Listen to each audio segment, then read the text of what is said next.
All right, so I'm going to go over the carbon cycle diagram, and I need you to take out a sheet of paper and draw what's on the screen.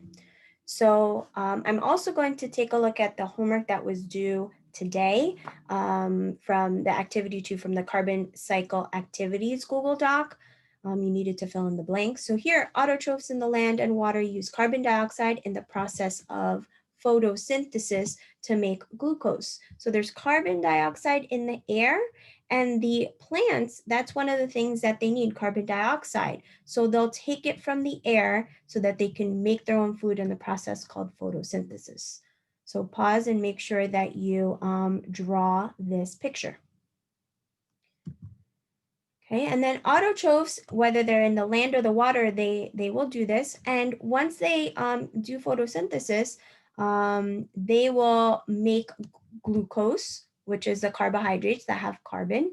And now that the plants have it, then it's going to be passed to the animals when the animals eat the plants through the food chain. So here I have a picture of an animal, here it's humans, and when they eat parts of the plant, let's say fruits or anything like that, they will get the carbon in their bodies too.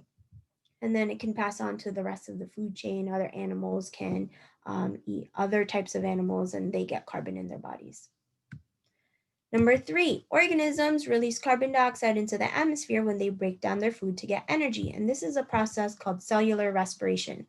So now that the plants and the animals have food in their bodies, they have to break it down for energy. And that's called cellular respiration. And both organisms, when they do cellular respiration, they can release carbon dioxide into the air. And that's why I have an arrow going up, because the carbon's going up into the air. When organisms let out waste or die, we have decomposers that break them down and release carbon back into the atmosphere. So here's a tree and it's dead. Here's waste from another organism. There's carbon in there in the bodies of the dead organisms and in the waste. And we have decomposers like certain bacteria, maybe fungi, that will break down these dead things. And when they do that, they release carbon back up into the atmosphere too. Carbon is that's stored in dead organisms, gets buried underground for millions of years, and they eventually will turn into coal, gas, and oil. These are fossil fuels. Now, this takes millions of years to happen, and because of the pressure and the heat that's on the remains of the dead organisms, their bodies will actually turn into fossil fuels called coal, gas, and oil.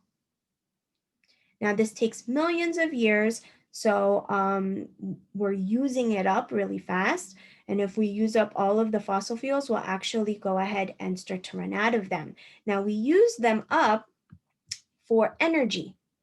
Okay, so we burn these fossil fuels like coal, gas, and oil, and we use them to light our homes, for heat, to run our cars, things like that. And when we do that, we release more carbon into the air. So if you see, we dig up the coal, the gas, and the oil so that we can run our homes and our cars. And when we burn those fossil fuels, you see there's more carbon dioxide being let out into the air when we burn the fossil fuels. Now, deforestation is when we cut down large amounts of trees. And this is bad for the carbon cycle when we do that, because there's fewer producers that can take carbon in. So the whole point of the trees is they take in the carbon from the air to do photosynthesis. But if we're cutting down the trees, like here's a stump, it's a tree that's cut down. If we cut down a lot of trees in the process of deforestation, then all the carbon dioxide that was in the air, it's going to just stay up there because there's not as many trees that can take it in for photosynthesis. Now, carbon dioxide is a greenhouse gas. That means it acts kind of like a blanket. It keeps us warm, and that's what blankets do. Now, if we had a second blanket, a third blanket, a fourth blanket, and we had it on, it's going to keep us way too warm. And that's what carbon dioxide does. It's good because it traps in the sun's heat energy, and it keeps us warm. If we didn't have carbon dioxide in our atmosphere, then we'd be really, really cold.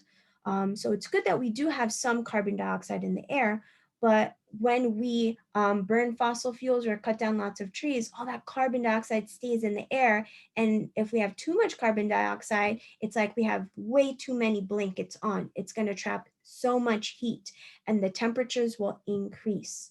And that causes global warming. Okay, the temperatures will rise and it'll negatively affect the environment.